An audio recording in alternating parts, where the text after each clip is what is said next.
This video is about all 7 days of creation and the mysteries associated with them. This video is part 1 of 2. So, without further ado, we did it. We built creation. Well, not really. Take a look.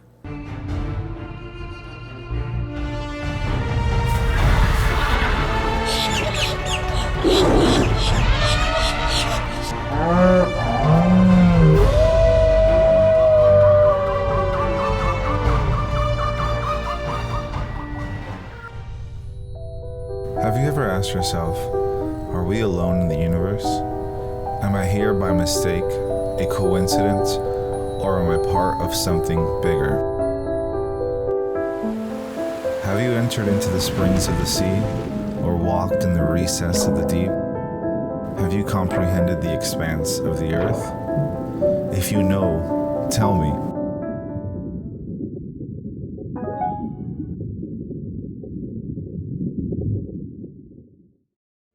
In the beginning, God said, "Let there be light."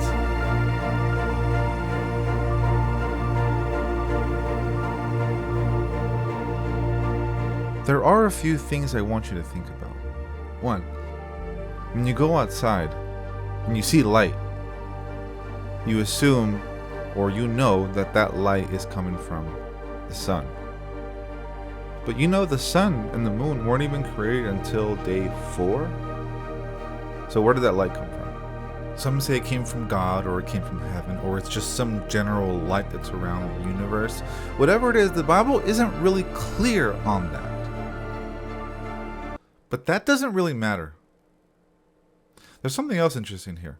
The night and day cycle would begin from sunset to sunset.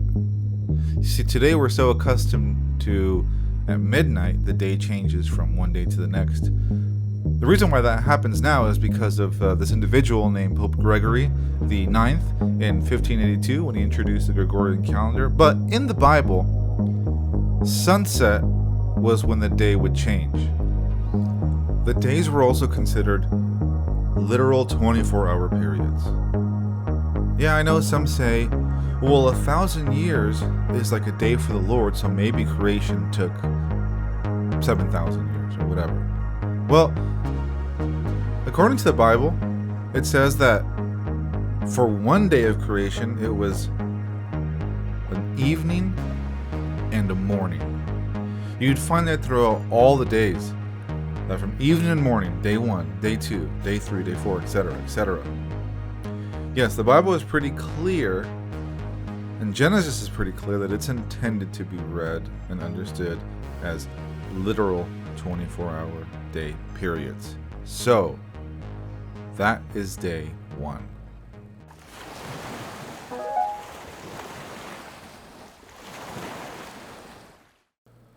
God said, "Let there be a dome in the midst of the waters, and let it separate the waters from the waters."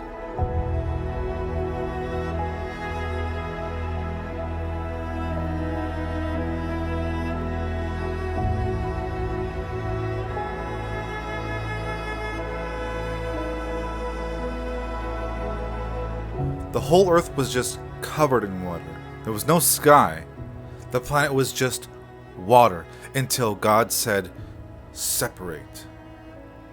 Then, as they separated, a space or dome appeared between the waters. This is when the atmosphere was made, when you could even say oxygen was created. Now notice the really interesting details about what's going on here. There were waters above the dome and waters below the dome. And there was a space, or some versions of the Bible might say an expanse, or there was an atmosphere between both of the waters.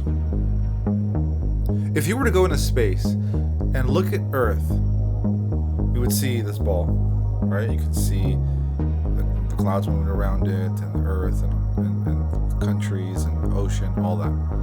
But at this time, you would just see a ball of water.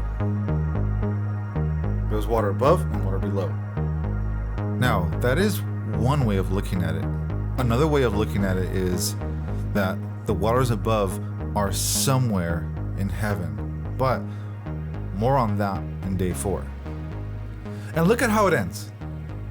The evening and morning, a 24-hour period, day 2.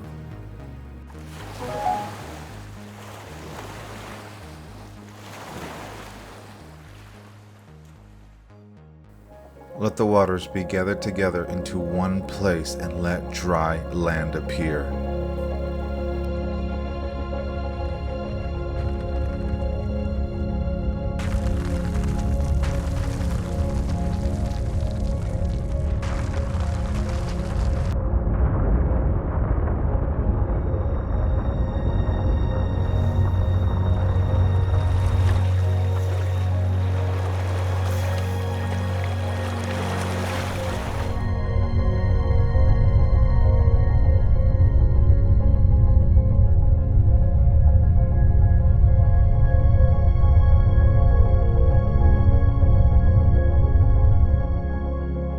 Very nice. Put some vegetation in it.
There was most likely fruits, vegetables, grains, seeds.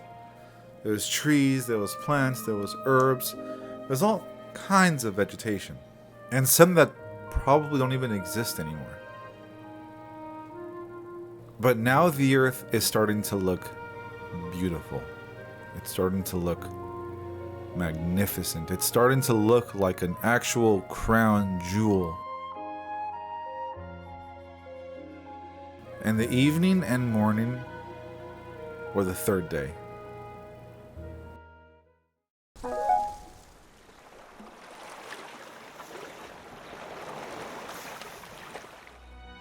Let there be lights in the dome of the sky to separate the day from the night, and let them be for signs, for seasons, and for days and years, and let them be lights in the dome of the sky to give light upon the earth.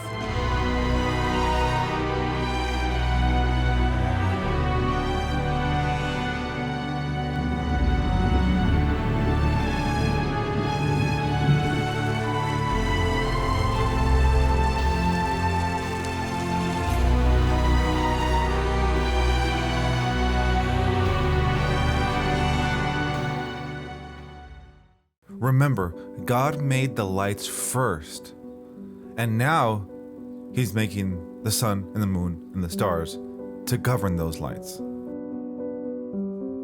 I mentioned on day 2 that there was the 2 waters, the waters above and the waters below. Well, one way of understanding this is that the waters that are above are somewhere in heaven, and the waters below are covering the earth.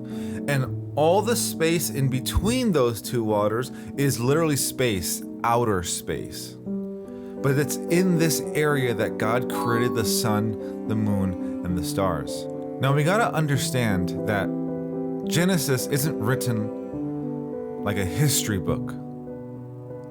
It is really the account of creation from the writer's perspective.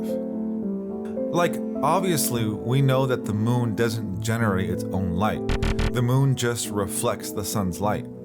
but the sun was placed just far enough away from the earth that it would be able to make this planet habitable and sustainable. In fact, the average temperature here on Earth is 57 degrees. 57 degrees is not bad. You might need a little jacket, but it's not bad at all. Take, for example, the beautiful weather on Mercury. Mercury has an average temperature of 354 degrees Fahrenheit. Yeah, it's a little warm.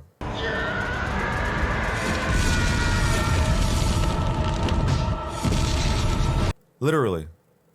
Or Pluto, which has a crisp temperature of negative 357 degrees. Cold never bothered me anyway.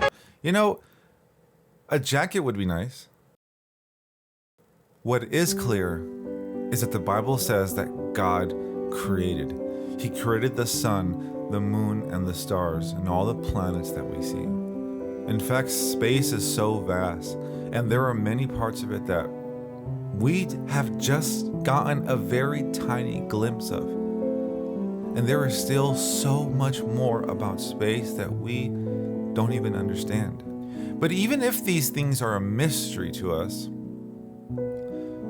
it brings me comfort knowing that God is still in control of everything. And the evening and the morning, day 4.